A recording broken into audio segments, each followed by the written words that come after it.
Welcome back, everybody. This week's episode is with Jonny Saterfield. If you are close to me, you've probably heard me talk about Jonny. I tend to mention Jonny in a lot of conversations.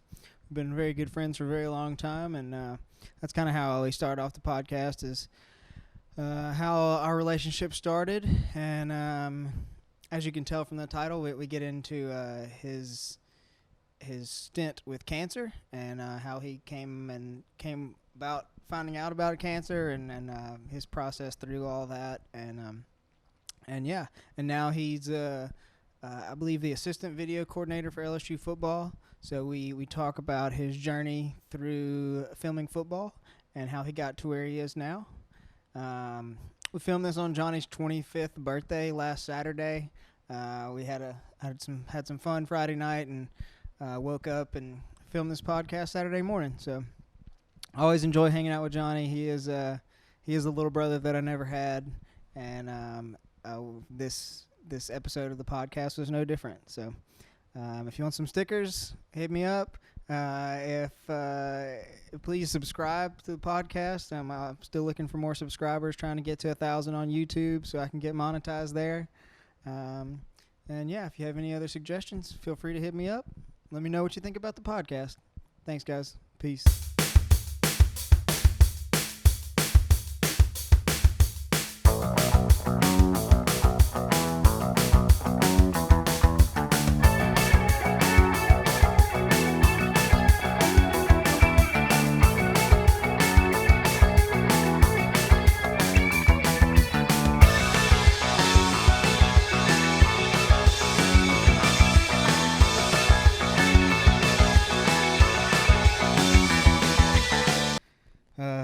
Jonny Saterfield, welcome to the program. Didn't even realize we were live. Yeah, we're live, man. This is Jonny Saterfield, probably my longest, closest friend. Not the oldest friend, but the closest for the longest, probably. Been a good run. Yeah, no doubt. Me and Jonny met in high school through soccer. I think I brought him home one time and kept coming back. Yeah, probably bought me tobacco before I was old enough to get it at some point. But yeah, Jonny has lived a full life and gotten to go and do some things, and I guess that's what we'll get into. So I guess we're just going to start from the beginning. Your parents' house was kind of the place to be, and was kind of headquarters for our friend group there for a while. Yeah, they kind of set up the... Bring it a little closer to you. There you go. They kind of set up the whole no rules, not no rules, but we're never going to tell anybody you can't come over. So I took them up on that, and it got to where 5 to 6 days a week, there was as many as, 8 to 15 people at the house nonstop. Like, school got out, and it was just, whether it was for any special occasion or not, it was just, sitting around the house. And they definitely had a very loving home that was welcome to all. For sure. So, I don't know. We'll just jump straight to it. Senior year comes around, and you're diagnosed with cancer. Can you kind of go through that a little bit? Kind of talk about that story from the beginning, I guess. Yeah. So I'd started. I think I was maybe 2 weeks into my senior year of high school. So that feeling's still kind of there. You're kind of feeling, special. You're about to finish high school. You're not really as worried about school as much as just having fun, kind of saying goodbye to people. And so I was just kind of in that mode, kind of euphoric, no bad days, having, just pumped to be a senior basically. And for sure. Of all activities I could have been doing, I'll never forget this. I was sitting on my bed one night reading the Bible of all things, of all activities. And, I'm a male, so I scratch my, have an itch and I scratch it, and something doesn't feel right. And I hadn't noticed it at all before that point. And I kind of knew immediately, I knew something wasn't right. Didn't really know what, but so I go to a doctor and have it looked at, and he kind of goes in thinking he might know what it would be. And his immediate reaction was like, what? He's like, no, this is not, he's like, this is something else. And so at that point my mind just kind of went to the, kind of went that way right off the bat. I was like, I don't have a diagnosis, but I don't think this is yeah, this is just weird, like I can tell this isn't like a regular abnormality. Yeah. And probably I ended up by the third specialist I went to, they finally done blood work and came back, and it was it's called a germ cell tumor, and it was cancerous. And at the time it was just strictly in that area. It was testicular cancer, and so I guess we started out with that and shipped me off to I was blessed at the time, fortunate to be only 17 years old. So St. Jude will take you up until if you're 18, you're too old, so you have to be 17 or younger. But that means free of charge. Meal plan, travel, lodging. I mean, any amenities you need is 100% covered. We didn't pay a single bill.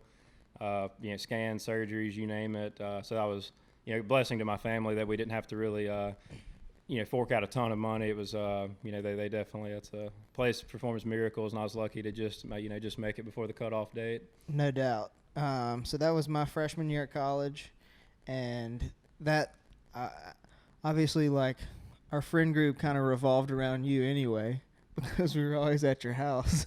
But more so in that, and we're kind of dive deeper than maybe you want to here, but like I just recall at that point in life, like, obviously you were a little defeated, like you weren't just absolutely excited to be there, because it was really throwing a kink in, like you say, you are living a high on life,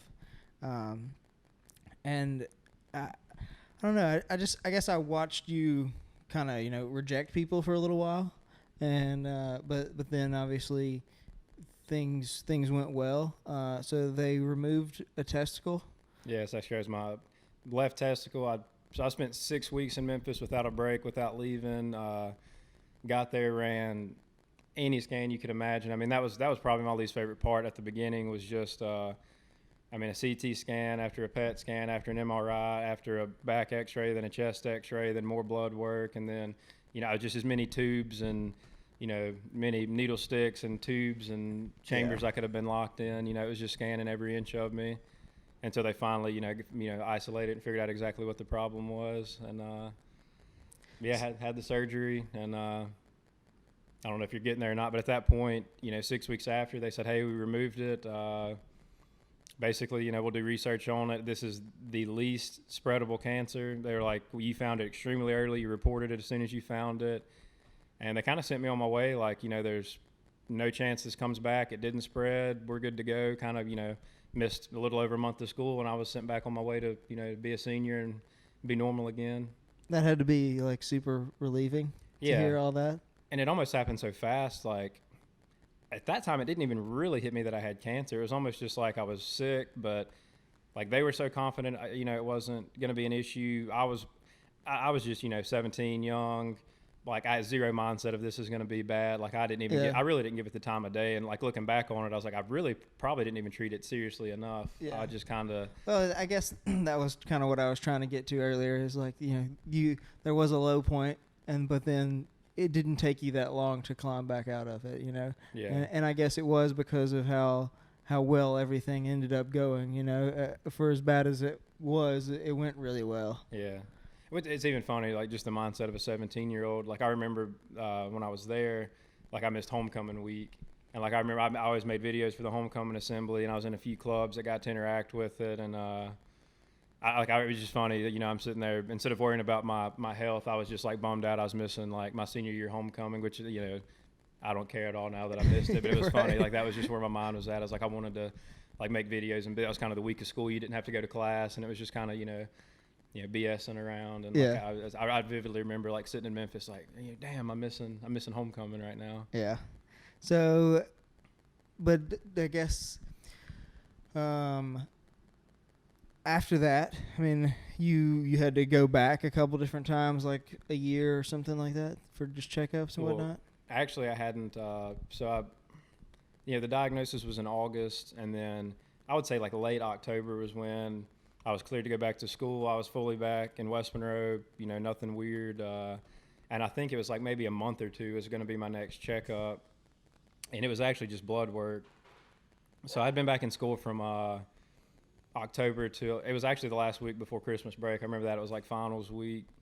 And my high school was getting ready to play, for a state championship my senior year, which I didn't play. I was a video guy for the football team. So, I mean, I had some stake in it, and not as much as a player would necessarily. And but those from October to December sitting in class, I remember having this back pain.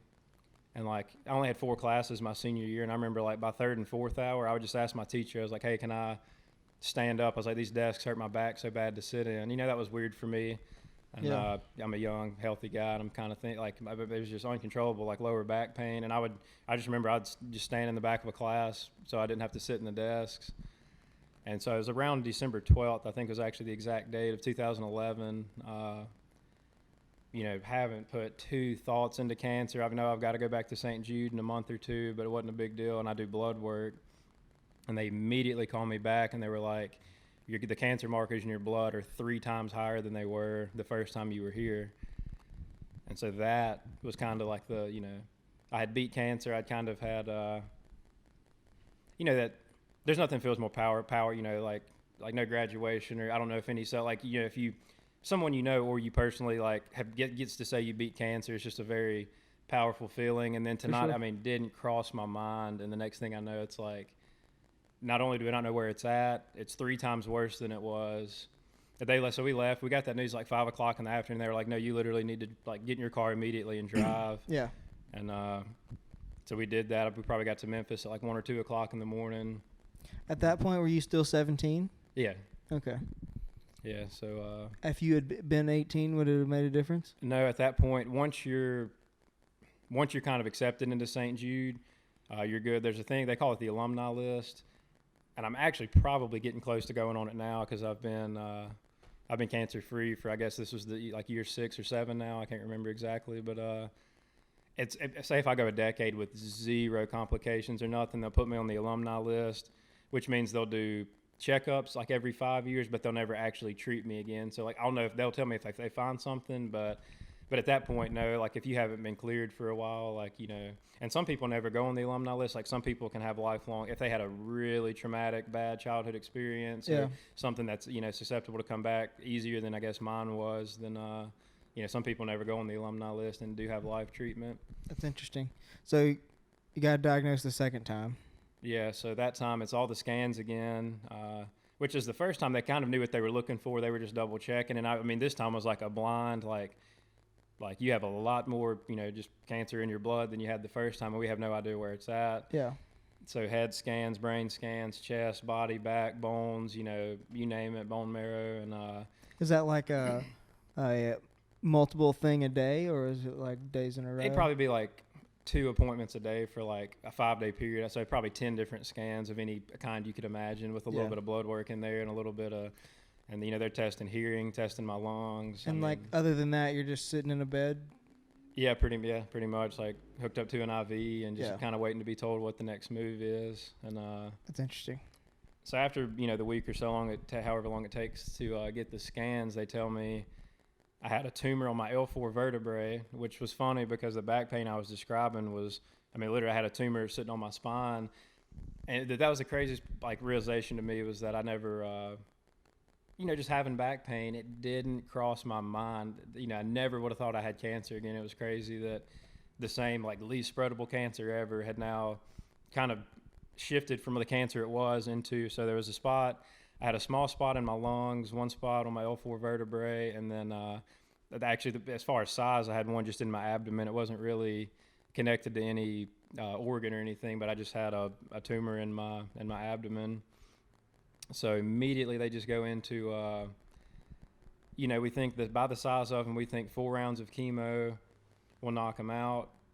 And so my rounds of chemo were 5 days straight, 24 hours. I was hooked up to a machine. So in those 5 days, I had 3 straight hours of cancer. It was 3 different strains of not 3 different kinds of cancer. So I had my 3 different, types of chemo. And it was an hour each, and then the other 21 hours of the day, I had to be hooked up to fluids, flushing my system, like it was just IV fluids. So trapped in a bed, can't get up, can't walk, I'm just constantly for 5 days straight, 24 hours a day, just IV in, and just kind of sitting there watching, watch as many movies and read books and listen to music about as much as you could before you kind of start going crazy. Yeah. So, I mean, I guess can you talk a little bit about it physically? You had the whole throwing up and all that kind of stuff. Yeah, the very first night I did chemo, like I ate some cafeteria food from the hospital cafeteria, and like I woke up just drenched in sweat but freezing to death, throwing up, like threw up all night. I mean, it was the most violent, painful, it was probably one of the worst nights I've been alive. And I remember thinking, like, there's no way I'm gonna get through. I was like, if it's like this, even if it's even half this bad, I was like, I can't do 4 rounds of this. Yeah. Because that was just night one of many. And then next day, feel kind of weird, nothing bad. Third day, and I'm sitting there in the bed just stressing about when is this going to hit me, when's this going to come back. Third day, you still feel like you're sick, but like nothing bad. And then get done with the first round. Like I go back home, actually, our good friend, JT Patterson, got married like the week I had just gotten back from my first round of chemo, and I was the best man in that wedding. And like I was fully, dancing, even, had a few drinks, like nothing, there was no health concerns at that point. I was like, okay, chemo's not that bad actually. Like I'm kind of, that first night sucked, but I'm kind of rolling now. Yeah. And really the only, I guess after my second and third round, they just kept telling me I'd be tired.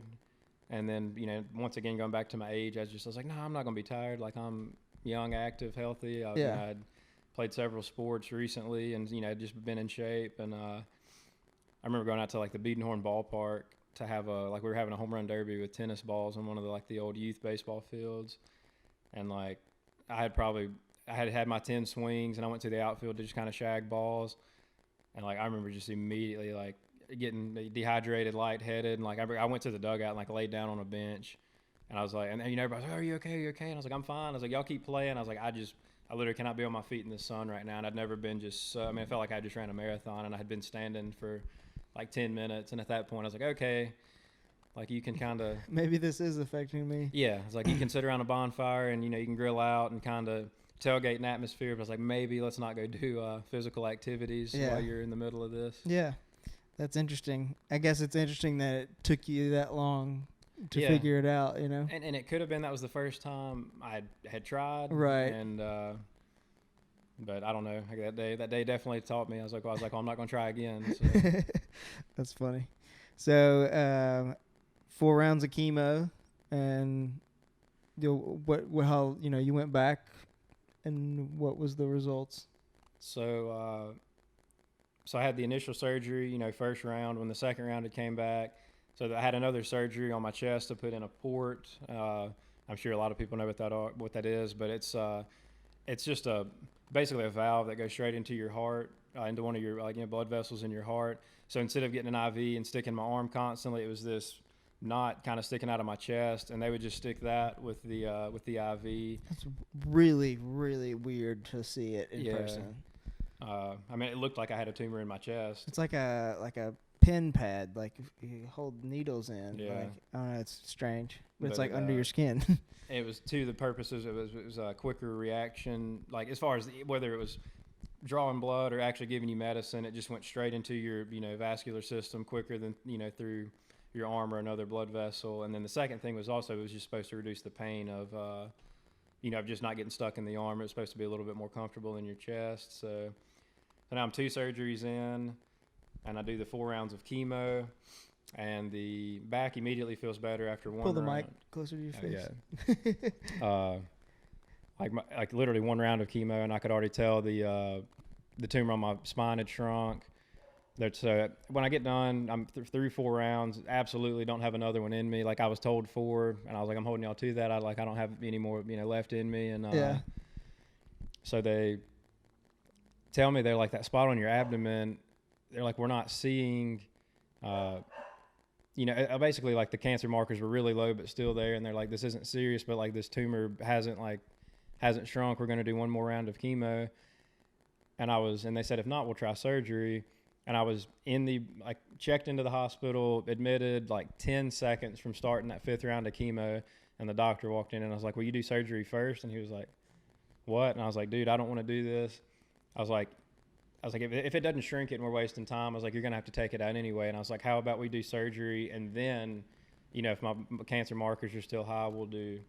So he's like, if that's what you want to do, fine. And he told me it was going to be like, not like my other 2 surgeries. He's like, this is going to be a major incision. They were going to cut my, pretty much from my belly button, pretty much all the way to my side. He's like, it's going to be a major incision. You'll be sore. It'll be hard recovery. And then all this stuff was happening last minute, and a different surgeon was like, I think I can do it laparoscopically. I was like, he's like, so you want to, he's like, we can try that. It might not work. So he's like, if it doesn't work, you're going to have 4 tiny incisions and 1 really big one. He said, if it works, you'll have 4 tiny incisions. So they I wake up, I have 4 tiny incisions. They did it successfully, removed the tumor, and checked my blood the next day, almost as quick as that. And they were like, yeah, they're back down to 0, and you're healthy again. So I remember they didn't really give you that news. It was probably 2 weeks after me returning home, and they called, and it was like my second blood test, and it's like now it had been 2 in a row, and like all of my counts are going back to normal. Like red and white blood cells were falling back into line. The cancer markers were still gone. So that was, I said, a day you'll know. I was April 12th, 2012, and I like that's something, like I'll remember that day the rest of my life, because I don't think there's I brought up graduation earlier. Like I don't know if there's a college graduation or any. That second time, the first time I kind of felt like I cheated cancer. Like it was so quick and easy, and I was like, I had the cancer survivor status, and kind of got to be an inspiration to people. But I didn't even always feel. I was like, yeah, I beat cancer, but it wasn't, deserving. And then this next time, like, I just remember 24 hours smiling ear to ear, like just they could have walked up and handed me $1 million, and I wouldn't have cared. I was like, there was no other news that I wanted to hear than that. So you beat cancer 2 times. You mentioned it earlier. You were the video guy for high school. Yeah. How did you get into that? Really just my West Monroe High School they broadcast the morning announcements live during second hour. And before I was even in high school, I knew some seniors that were on the team. Was called K-Reb. And I loved all their videos. I loved their work. It just seemed like the most fun thing you could do. So, I was in like 7th and 8th grade already, like dreaming for my senior year. You couldn't even do it until you're senior. So I'm like one of my goals is like 6 or 7 years away. And I'm just like, when I'm a senior, I'm going to be on K-Reb and I'm going to do the announcement. So that was my want to. I had no experience, but from then I started looking at anything I could do to pick up a camera or make videos or learn editing software. So my actual very first gig ever was at the Manger Civic Center. It was the 2008 Miss Louisiana pageant, and the position was called a grip, which we have network cables running to the camera. They're not free standing cameras, and so my cameraman was the one that he was getting on the stage and following. He was the only one that wasn't on a tripod. He was moving constantly. He had different angles. He was getting interviews backstage. Well, as he's sprinting around the Civic Center and in and out of aisles, that cable was following him. So my only goal was to wear all black, kind of hang out in the shadows and, not be seen, and just make sure he didn't get caught on anything, make sure he didn't get tangled. And then when we got back to like kind of home base, just rewrap his cable and put it in a neat little stack and go from there. So that was my, live production. It was kind of cool. My first event ever was Miss Louisiana. It was broadcast web-based to the entire world, through the entire state of Louisiana. So that was kind of my first eye-opening, this is how, seeing a production truck, actually rolling commercials, seeing the talent, and really, I guess that was kind of where I fell in love with it more than just wanting to be on a high school announcement show. Yeah. So how did you weasel your way onto the football program? So Trey Long, he's a coach at West Monroe, and he was, at the time I was playing, I was on the men's soccer team. He was the head coach for the women's soccer team. So I think we kind of met just through the soccer connection. Yeah.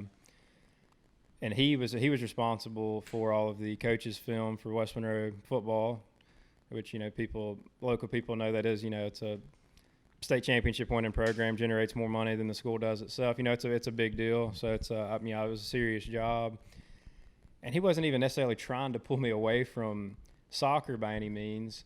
But I wasn't I loved playing the game, wasn't very good at it. And I just remember talking to him one day, and he was like, I can potentially get you a partial or full scholarship if you wanted to do football video in college.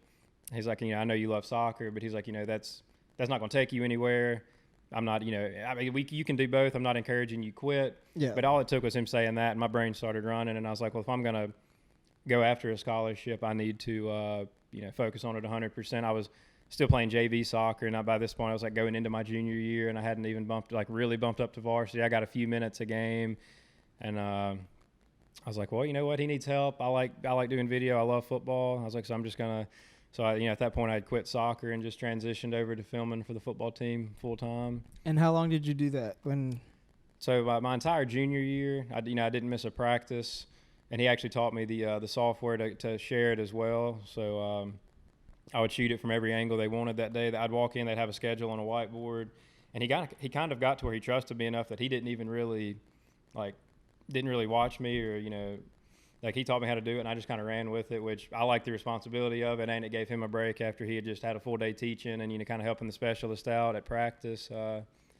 So he taught me the program was called Web Game Day. It was the very first non-linear sharing, editing software ever, and so that was really that small fact ended up becoming crucial later as I got to LSU. It was like learning that. It was a little bit more experience than a lot of people come out of high school having camera experience and they've shot practice, but not many people understood, breaking down practice and actually like the linebackers coach gets this, the offensive coordinator gets this like head coach gets everything. So you're kind of learning how to edit it, divide it, and share it just to the right people that need to watch that specific drill. Yeah. So you mentioned you went to LSU. Was LSU like a school that you always wanted to go to? No, it really wasn't. So my senior year, say hello to Delta. My senior year, Coach Long said he had a connection at Alabama, Ole Miss, and LSU. If those are schools, he said he's like I could make a phone call and hopefully get you on anywhere you like. But so I actually looked into Alabama for a little bit. Ole Miss didn't even cross my mind really, but I was like, man, if I went to Alabama, that would be pretty sweet. And I started looking into it, and they couldn't offer me a scholarship until my sophomore year, which in the grand scheme of things is only a year, but I wasn't going to be able to afford housing, out-of-state tuition. So that first year, I probably, I'd still be in debt from just my freshman year of college if I had chose Alabama. And at that point, I still wasn't even locked on LSU. And I remember visiting Louisiana Tech one day, and I had actually kind of planned on going to Tech. And there was nothing they did to didn't rub me the wrong way, but just something about touring that campus that day. I went home, I applied to LSU. I hadn't visited LSU. That was the only place I applied to. And I just knew from after seeing Tech and ULM, I was like, you know what, I kind of just want to get further away than West Monroe and just kind of start a new life. And you say that had nothing to do with football or really the job opportunity. Had a couple buddies coming down here, and it just seemed different, I guess. I just wanted something that wasn't 30 minutes down the road or even in my hometown. I just kind of wanted to actually experience what it was like to move away somewhere. For sure. So you were able, through Coach Long's influence, to get a position with the football team at LSU? Yeah, so I got down here in 2012. That August I moved in, and so I called the guy that's my current boss now. Hadn't met him really at the time. And he told me, we're full for this season. If it's August, like the season had just started. And he's like, I don't have a spot full right now. He said, call me in January before we get into spring ball and talk to me then, which ended up being, I was kind of bummed about that, but it was kind of a blessing because I didn't know from that point forward that would be my last season to tailgate, to be a college student, to go to games and have fun. So I kind of took advantage of that year, and I could sleep in on Saturday, go out to the the quad or the parade grounds, whatever, here on campus, and just drink a little bit, party a little bit, hang out, go to the game, leave early, and go to a bar if I wanted to, go to a friend's house if I wanted to. So that was kind of a good experience. Yeah. And then you got to be a full college student here at LSU. And then January rolls around, I give him a call and start working. I think that March, and been doing the same thing ever since. So that was definitely a life-changing opportunity. Yeah. So we'll kind of jump forward and then come back. You spent 4 years at LSU, graduated in what? Sports administration, 2016. So filmed for football the 3/4 of that time. Yeah. And then what happened? You went to ULM? Yeah, I graduated, had nothing lined up, like not even a hint. And I mean, I was really sad to leave Baton Rouge, but I mean, my lease ended, and I literally had to go back, to my parents' house, which I knew was going to be like, I didn't know if it was going to be a week or 2 months. I knew it was not going to be permanent. Like I was, going to hustle and find something. And it might have been the third day I was in town. Doug, my boss, I was from LSU, calls me, and he was like, "You're not going to believe this, but ULM just called me, and they have a video coordinator job open." And I was like, "What are the chances out of 130 Division I football programs, the city I'm living in currently has a job opening?" And being a lower level football program, it was one that I could come into and be the head guy. Like I couldn't have, like there's maybe 125 of those 130 schools. I was not qualified to be the head video guy, but ULM, Yeah. They hire, up and coming young out of college guys. So I'd learned from the best, learned at a bigger program and kind of fit the bill of what they were looking for. So that was all sports. I was responsible for baseball, basketball, softball, golf, football, and you name it. Didn't have a lot of help. It was 5 student assistants that they were, kind of grossly underpaid, and I fought and couldn't get them any more money. So I couldn't really work them as hard as I needed to. I didn't have an assistant to speak of. So I remember just a lot of hours, and wasn't the greatest job I've ever had, but it definitely taught me a lot. Yeah, it sounded from what I gathered, they were really overloading you.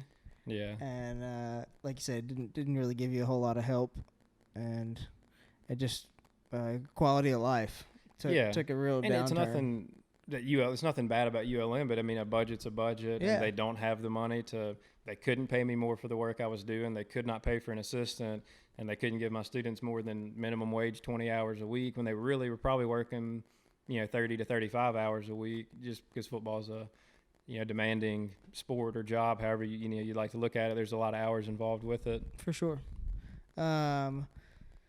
So you managed your way out of there after how long?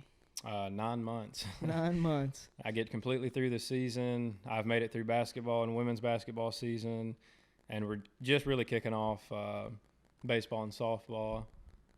And I had been job hunting for anything I could find, and have 2 opportunities kind of hit me at the same time, and it was the Tampa Bay Buccaneers, which compared to ULM is like what it's like you're talking about the NFL, like Tampa, Florida. This is going to be the coolest coolest job. It was a significant raise, and then there was University of Louisville in Kentucky, and I had been to Tampa. Tampa's one of my favorite cities still to this day.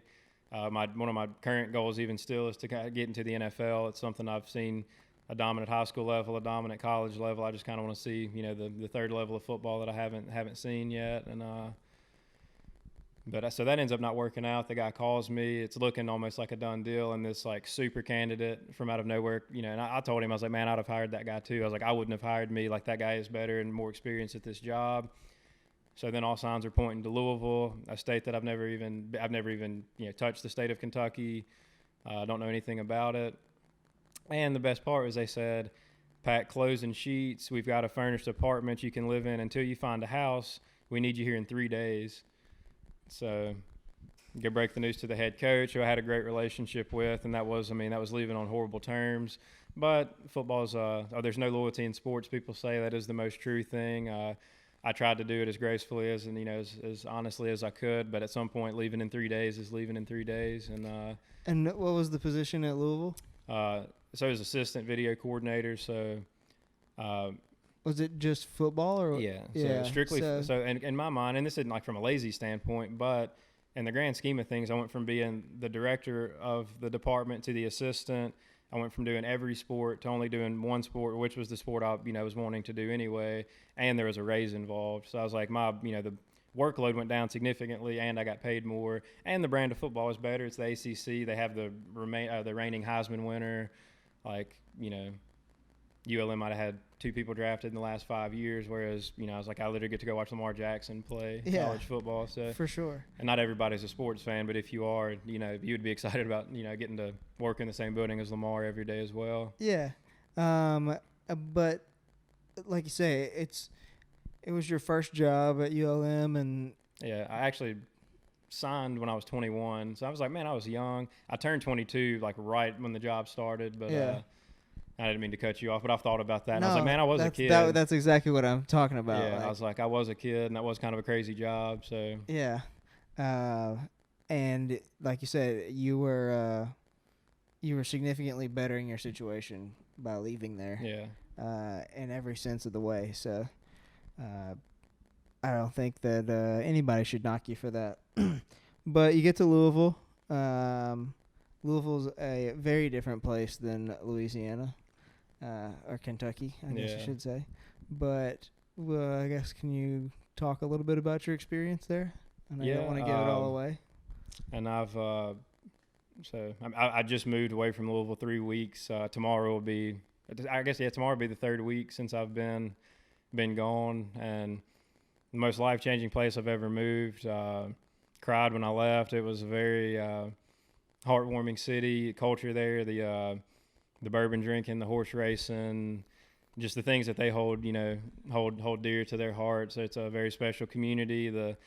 Their love for basketball was kind of new to me, which is that didn't really describe the city, but it's a big place. It's just under 700,000 people. It's on the Ohio River.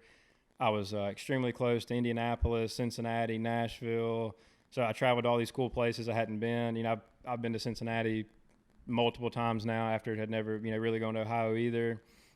So that was kind of cool. It's just very centrally located, beautiful downtown area. Basketball is life there, whereas, we're being in a football state. If you're, in Louisiana, you know how that is. So that was kind of different, but food was incredible. I don't think it was as good as South Louisiana food, but no joke, the month I moved there, a National Geographic article came out, and it was the top 100 food cities in the world, not even just America. And I was like reading through that, and Louisville, Kentucky was the #1 ranked food city in the world. And that was National Geographic. Like, at least that's a real source. It's not like a Reddit article. I was like, this is people did research, traveled the world, and voted Louisville the #1 food city. And I could believe it. They didn't have my my Cajun spices I like, and not enough seafood. But the food they do have it's very culturally different. Yeah. Yeah. Just because it's so centrally located, I guess. I mean, it's got the kind of hippie Portland vibe, like Austin, Portland people, and then you've got very hardcore, like rednecks, like just like you'd see in Mississippi, Alabama, Louisiana. You've got your, which is kind of funny. They always, I guess the way we say rednecks, I always say hillbillies. Yeah. And I kind of didn't really know the difference, and then I was like, there are subtle differences. I was like, I guess those are, technically 2 different kind of people, but Louisville was very modern and kind of liberal, and just with the times. But if you go outside of Louisville, it really becomes a very rural. Just you're in the country, and it's rolling hills and horse farms everywhere, and tobacco crops and hemp farms, and a lot of farms. So yeah. But I met a group of probably 20 friends, I would say. The youngest one, I believe, was 45. I've always liked hanging out with older people, but not really like, I was maybe 5 years older than me. This was my first time. Like, one of my closest friends is like 56 years old. He's the same age as my dad, and I'm talking about hanging out 5 days a week. I mean, like, all I do is make plans with these guys, and they've got a bond up there. Like, I've never had in a friendship group. I've never witnessed another group. I mean, it was very worthy of a TV show or like a Cheers type environment, and they just give you the shirt off your back. They took me in like it was nothing, and it was that was by far the hardest part, was just saying about that group. And it's only been 3 weeks, so I still talk to them almost every day. For sure. And that that'll continue. We've already got plans to plans in the near future to get back together and just try to travel and meet in the middle and stuff. So yeah, I'm sure that'll be a good time. So yeah, things didn't work out in Louisville like you wanted them to. Do you want to talk about that, or you want to move on from that? Yeah, it's a long story, so I feel like I've been kind of long-winded, so I'll just make it brief. just pretty much plain straightforward. My direct boss I had signed up to work under. We were hired together. So the director and me, the assistant, came in together, didn't really know Louisville. We're learning together and have a decent relationship. We're working 80 hours a week. I worked 13 hours a day, Monday through Saturday. And then my Sunday shift was noon to 10 o'clock at night. So my shortest day of the week was 10 hours, and that was nonstop, never changing, which is, I knew that's how football is, but Bobby Petrino, the head coach, and his culture he had created was just a walk on eggshells. Nobody was happy. They went through 7 video guys in 3 years. They went through 3 trainers in 2 years, 3 different directors of player personnel, which is like the head recruiter. Every coach was leaving. Coaches were taking lower positions than Louisville. It was just a rotating door. People would get there for a year and couldn't take it. And so my experience wasn't much different.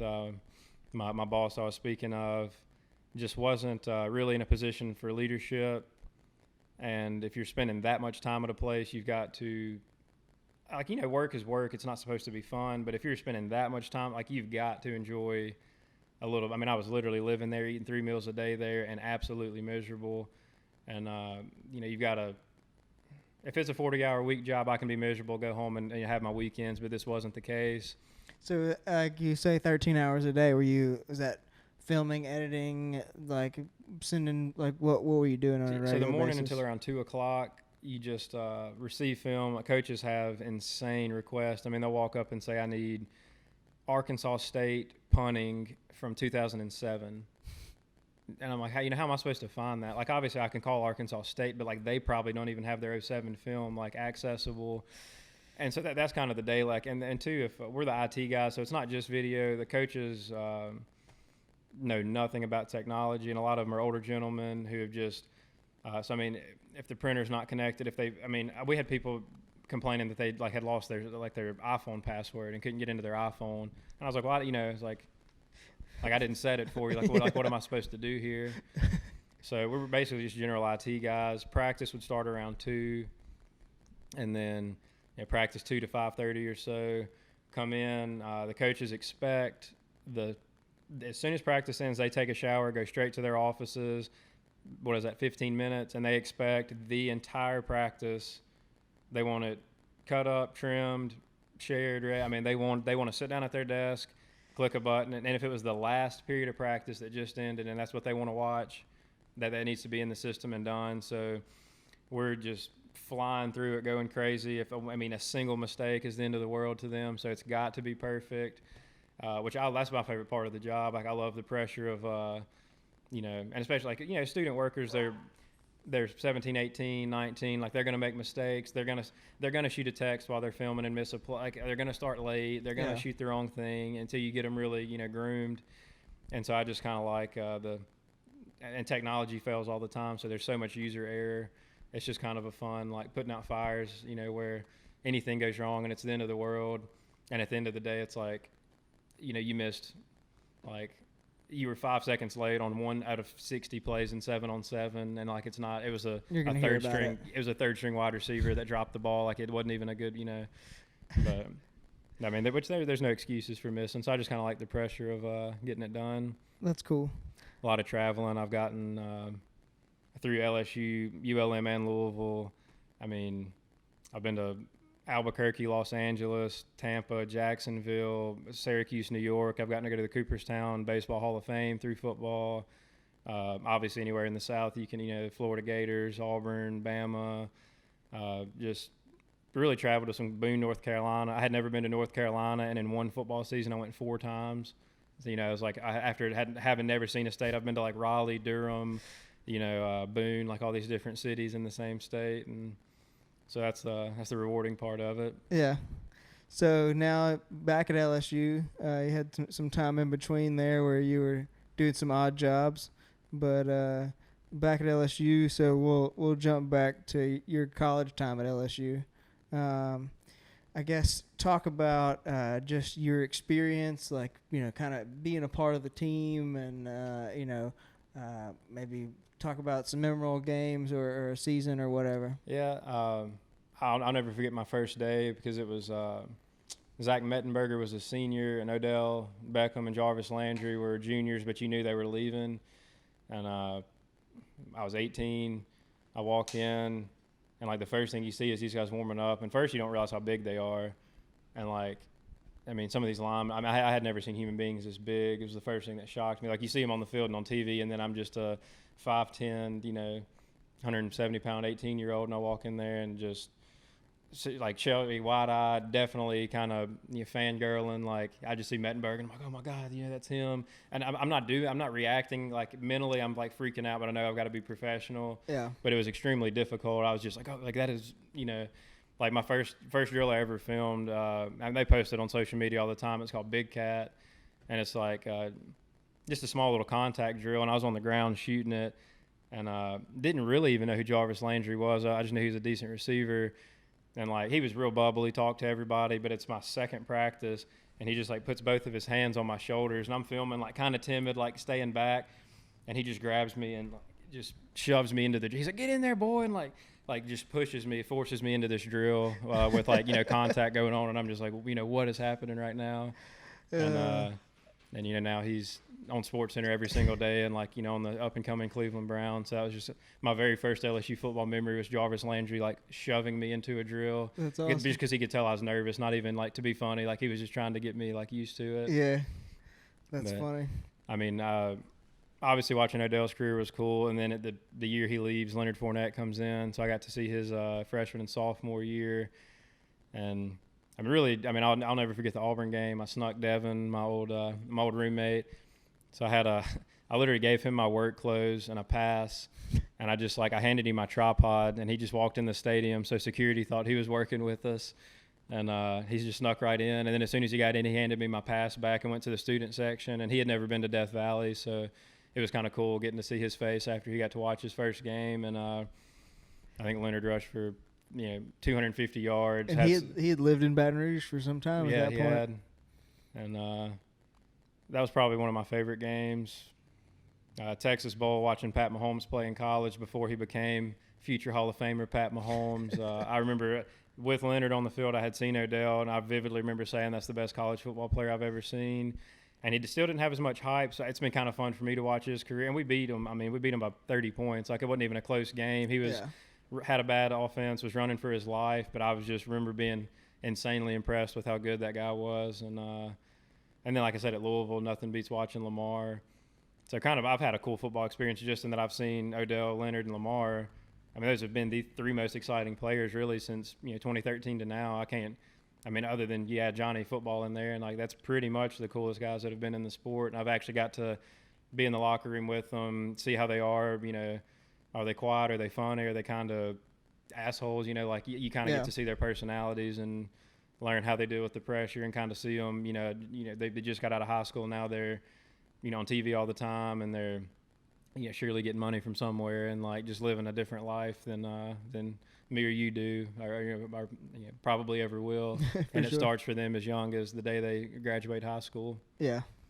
So you're, like we mentioned a couple times now, you're now back at LSU. I guess, can you talk about kind of your responsibilities the last time you were here compared to now? Yeah. So going back to me, like I said, I learned that editing software in high school kind of earlier than most people did. That kind of helped me. Once I really got my feet wet and knew what I was doing as a student, I would shoot whatever would, I guess, get me done with practice, whether it was special teams or if it was a certain drill that would finish first, I would do my shooting early, and then I'd help the assistant boss, which is the position I'm in now. I would help that guy edit practice so it could be done, which is really what set my whole career to be, able to do this job. Was my sophomore year of college, I learned the importance of this film has to be in when the coaches get in from practice. So I had been doing it for 3 years as a student, which really is basically what I'm going to be doing now. But I'm directly responsible for training all the student workers we bring in. So I've got to teach them white balance, shutter speed, any of the camera terminology, just how to physically use a camera. Then you've got to teach them the angles and actually how to shoot it. Like, can't be too wide, don't cut off their feet, sidelines and all 22.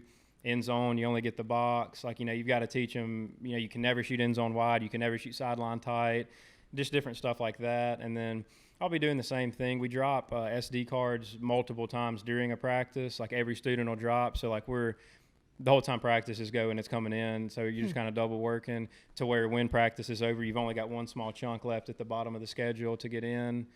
And so, like, you'll be inside the editing? Yeah, I'll come out at the beginning of practice and we always call it directing traffic, and just make sure are you on the right lift? Are you at the right location? Are you pointing at the right drill? Yeah. And as crazy as it sounds, like, I could say, hey, shoot wide receiver individual.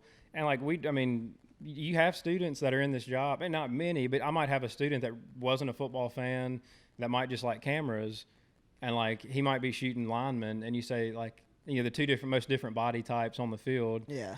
And like, you might have a guy shooting the wrong group. Right. So you've got to and some people you have to teach the game of football. So when I say, hey, this is 7-on-7, this is pass rush, it's like, those terms, not everybody, for sure, do know what that means. So it's really managing the students, getting practice done. It's still the same as just the off the wall requests. And now the NCAA's made it to where there are a position called analyst. There's unlimited you're allowed to hire now, as long as you got the money to pay them.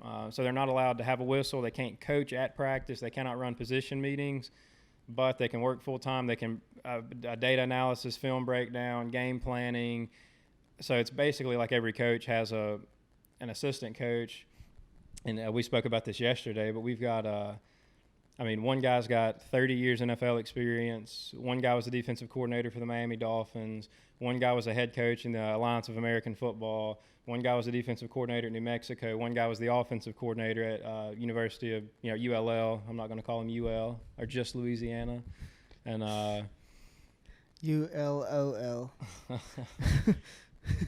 So, at most schools, these analyst positions are like 28-year-olds up and coming. They're better than a graduate assistant, but not quite a position coach. And at this place, like, our analysts are, damn near more qualified than our actual position coaches. So we've got this star-studded staff, but we're used to 10 coaches. Now we have 19 or 20 coaches. Yeah. And even though some of them are called analysts, they still have film needs. Film, yeah. Their computers still break, and they still lock themselves out of their iPhone. So, like, our workload kind of doubled with all of these extra bodies. We're showing out laptops to everybody and getting film ready. And we like you say, we talked about that, but we didn't talk about that part of it. I didn't think about that part of it. Just like that more many people to take care of. Yeah. So it's but it'll be fun. And the biggest, I'm getting older. I actually turned 25 today. Yeah. Happy birthday.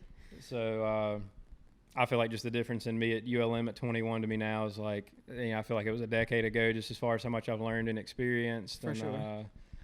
Well, and this was something that came up in my brain. Like, you say that, but I mean, obviously we are still like kids kind of to some degree. Yeah. So what is the dynamic like with you telling 18-year-old Jimmy to point at the lineman? Like, what is your relationship with your student workers? It's been like exceptionally great at every stop I've had so far. ULM. I mean, I used to take I felt so bad, like I was saying, they were underpaid and didn't get, gear is really one of the biggest benefits of the job if you're a student. Yeah. And like, my students at ULM got like 3 T-shirts, whereas I would get 6 pair of Nikes, 9 hats, 3 hoodies, 12 collared shirts. I mean, I'm getting literally $4,000 worth of free gear on top of a full scholarship at LSU and ULM. And I'm great friends with the old equipment manager. Talked to him last week. So it wasn't his fault, but he walks in with like 5 XL T-shirts and was like, this is literally all the spare equipment I have for your student. He's like, I can't, I'm sorry, I can't get you anymore. And so, they literally and I had a 90-pound girl. I had a 110-pound girl. One guy was too big to wear an XL shirt. So, like, out of the XL shirts he gave me, not one person on my staff actually wore that size. Man. So it's either swallowing. So, I would take him out to Fieldhouse to eat. Like, I tried to as much as I could. And, probably shouldn't say this, but, like, the ones that were old enough to drink, like, we'd go out and have a beer. And, like, we wouldn't party together. And there was still that dynamic of, like, I am your boss. But, like, I was 22 and they were 20. And credit to them, they gave me the utmost respect. They never once acted like I was a peer, like their age, like they always respected me. And same at Louisville. Like my students are still great friends with some of them. Two of the seniors, once again, they were like a year younger than me, not much. Yeah. So it wasn't really weird to hang out with them and stuff. And now the age gap is growing. So especially the difference in being a freshman in college now is huge. I'll give the seniors more leeway For sure. but I think I learned Doug, my boss, student boss, and now my current supervisor. He was kind of like a second father to me in college, and I saw his leadership, and I think he's really taught me. He's taught me everything I know, but just the way he handled situations I might have been in or other students were in. I don't really holler and raise my voice. I'm actually really calm all the time, but I think I give them so much respect that they in turn want to work. Like they're disappointed and they don't want to let me down. I think I give them so much credit and respect, and I believe in you. You can do this. That it instead of just being it's just my job. I'm just gonna go home and drink tonight, and I'm in college, and I don't I think they get to where they I think it actually bothers them if you have the right style of leadership. I think you can see it affecting them if they screw up, and if if they don't care about the football team, and sometimes it's just they don't want to disappoint me or Doug in that case, Yeah, for sure.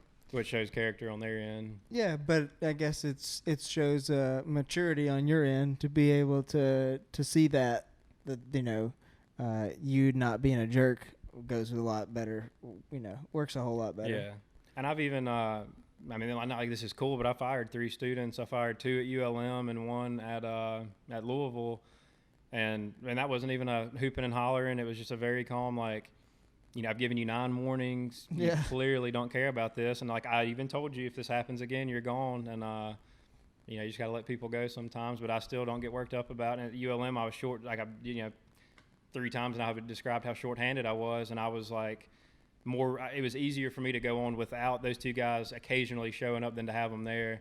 And so I fired them knowing I probably couldn't replace them, but we were better without them in the office. Yeah, I had to fire somebody the other day, and basically for the exact same reason. They just quit showing up, so it wasn't worth having them there. It's never an easy task. No, it's not fun, but sometimes it has to be done. So, well, cool. I know you mentioned earlier that you still kind of want to go to the NFL, but I know we talked about you staying around here for a while. I know that you do love Baton Rouge, obviously, and want to love LSU and Doug and everybody. Yeah.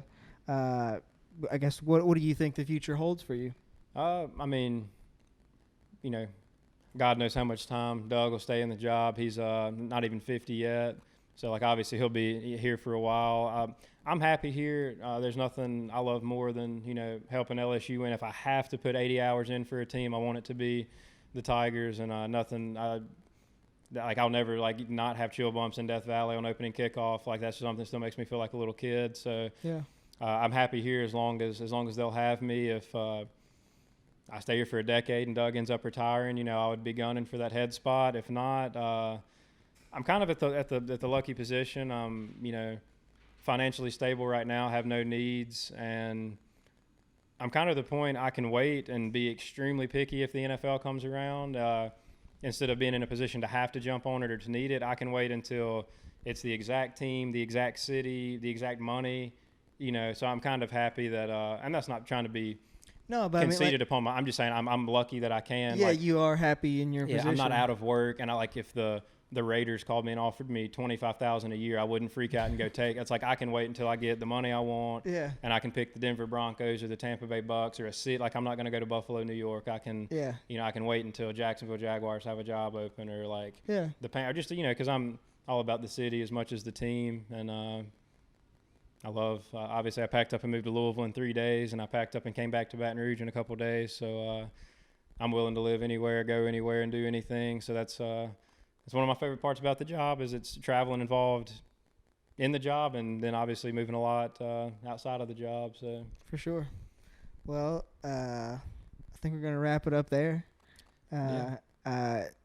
You're obviously very close to me and someone I love very much. So I'm happy to have you on and happy to talk about everything. And well, it was an honor to do it, and I hope I didn't bore you too much with my football talk, and maybe you could take something out of the cancer story. If you know somebody going through it, just the only way to beat it's positivity. There's no medicine, no just My aunt just got out of a battle with cancer, so that's if I had any parting advice, it's nothing but positivity. You're not defeated. You're not losing to it. I don't care what the doctors tell you. Just look in the mirror every day, say I'm going to beat it, and you will. So thanks for having me. It was a good time. Awesome. Well, we'll end it right there. So thanks for watching, everybody. All right. Later, Mabryites.